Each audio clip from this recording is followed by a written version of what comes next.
Hello there, dear friends, and welcome once again to the Relaxed Fantasy Review. Today, we're going to be talking about spellcasting, and specifically Pact Magic, the Warlock. The Warlock is one of the most unique spellcasters in all of D&D, mostly because they don't get that many spell slots. We're talking about 4th level spells today, and that means that your Warlock is going to have 2 spell slots per short rest. Now, short rests come somewhat frequently, depending on your table, so you're still going to get to cast these, usually, but one of the things about Warlocks is they don't want to waste their spell slots. They really want those spell slots to matter, because when they cast a spell that isn't a cantrip, it needs to stick. So, I've chosen a top 5 list of spells that are worthy of a Warlock spell slot. So, starting at number 5, we have Charm Monster. This is a charm spell that's very similar to Charm Person. You cast it, your creature makes a wisdom save, and if they fail, they're charmed by you. They have advantage if they're fighting you at the time, but even then, if they fail the save, they are charmed for the next hour. No concentration required, by the way. And it works on all creatures, unlike Charm Person, which only works on humanoids. So now, that devil you're fighting, that aberration you're fighting, that undead even, it can charm anything. Any creature suddenly regards you as a friend. That doesn't mean that you can control them, necessarily, but it's a great way to, handle a situation that wouldn't necessarily be against humanoids without using bloodshed. Dragons, giants, like I said, any monster, if it can talk, or if it's smart enough to talk, you can use Charm Monster, and you might be able to talk it down. Or if it's a creature that doesn't have the intelligence to talk, you can charm it and it'll just see you as not a threat. So now you can go around it, and it doesn't take concentration, so for the full hour, you're fine. It's a pretty nice control effect, and well worthy of an emergency use of a Warlock spell slot.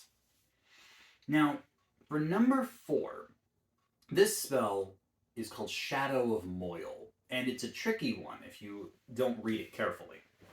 Shadow of Moyle, in its text, states that you are wreathed in shadow. Light within 10 feet of you goes down a notch, so bright light becomes dim light, and dim light becomes darkness. And any creature that attacks within 5 feet of you takes damage, 10 feet of you, takes damage when they do so. But that's actually not the power of Shadow of Moyle. If you concentrate on this spell, you are heavily obscured. Heavily obscured means you can't be seen. The shadows actually provide a sort of pseudo fog cloud effect where you are blocked from view. Creatures can't see you. So that means that you are effectively invisible without being invisible. Heavy obscurement is one way. So now you have advantage on all of your attacks because you can't be seen. All attacks against you have disadvantage. So this means that the Hexblade Warlock wants to use Shadow of Moyle all the time, because it just gives them all that power. Hell, any Warlock really would want to use Shadow of Moyle, because now your Eldritch Blasts have advantage. It makes you much more powerful in combat, whether you're at close range or not, and is well worth your consideration. Now, for number 3 on this list, I'm going to go with Summon Aberration. The summoning spells are always a good pick for Warlock spell slots, because having an extra body on the battlefield, especially a powerful one, is really, really helpful. Aberration gives you a couple options. You can have a Beholderkin. That means that they can fly, because they look like a little beholder, and they have eye rays, which do psychic damage. Or you can summon a Star Spawn. Star Spawn have an aura of damage. They do a little bit of damage to all creatures who start the turn next to them, and do another psychic attack, a psychic slam. But you can also have a Slod. Slod are like frog people, kind of. And Slods are actually my favorite pick, because while they don't do psychic damage, they just have a claw attack. They can't fly. They have regeneration. They regain 5 hit points at the beginning of every turn. And since these creatures only have 40 hit points to begin with, that's actually pretty sizable. They're not the tankiest creatures in the world, so obviously if you want something that can fly, grab the Beholder. But all of these are great choices, depending on the situation you're in. So yeah, Summon Aberration, real good pick for a Warlock. The spell lasts an hour, and you can command the creature with no action on your part. So yeah, another body on the battlefield that can do psychic damage, heal itself, fly, whatever. It's good stuff.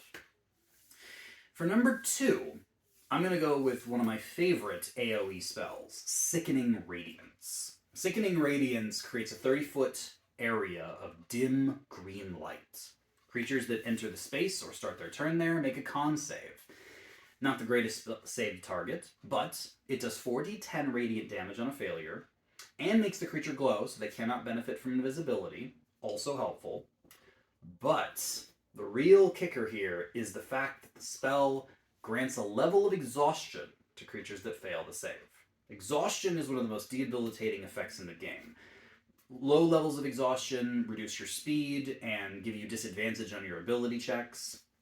Higher levels of exhaustion give you disadvantage on your attacks, cut your speed down to 0, and even reduce your hit point maximum, until you get to 6th level exhaustion, and you just die. You die immediately, with no other effects on you. So, this can be a 6-round killer, no matter what the creature is. Con saves are not the easiest things to target, though.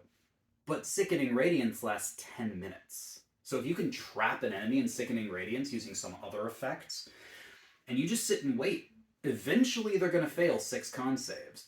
And if that doesn't kill them outright, it's going to kill them, like, from health. It just kills them from exhaustion. It is one of the best ways to cook a creature that's trapped in a wall of force or a force cage, or heck, just in a locked room. And it has a big 30-foot area, so it can target lots of creatures. All in all, Sickening Radiance is a very good AoE, and that's another thing that Warlocks love, is long-lasting AoEs. And I'd say 10 minutes of exhaustion and radiant damage counts. Only beaten out by the number 1 spell on this list, and this spell is the one that really matters. Banishment. Banishment is a save or suck effect. You cast it on a creature and they make a charisma save. If they fail the save, they go poof. They're gone. They're sent to a demiplane, a harmless demiplane where they remain incapacitated for a full minute. While you concentrate on the spell, they are now gone from the battlefield. So this is a great way to get any creature off the battlefield, whether it's an ally and they need to survive, or whether it's an enemy and you need them to be gone. But it gets better, because Banishment actually affects creatures that aren't native to the plane you're on a little differently. The demiplane and the minute return happens if you do it to a creature on their home plane. Most creatures on the material plane. But against devils, demons, aberrations, celestials, the creatures that come from the other planes of existence, Banishment sends them home. It sends them to their native plane. And if you maintain the concentration for a full minute, they stay there permanently and have to find their own way back to your plane. This literally is a one-hit kill to creatures from other dimensions. You're fighting a demon lord or an archdevil, and you've burned through their legendary resistances, take the shot. Take a banishment at them. That is well worth a Warlock spell slot, because if it sticks and you can keep your concentration, you just one-shot the boss. And you can't beat that. That is the best use of a spell slot. And even if you don't one-shot it, if it's a creature from your plane, that's still a minute that the creature's off the field. Clear out the minions, and then when it comes back, it's alone and you're ready for it. Banishment is a great control spell that has a really, really high ceiling, and I recommend it for any Warlock to consider. This has been the Relaxed Fantasy Review. If you enjoyed the video, please like and subscribe down below, and keep your eyes peeled for more spellcasting reviews coming down the line soon. Have a good one, my friends.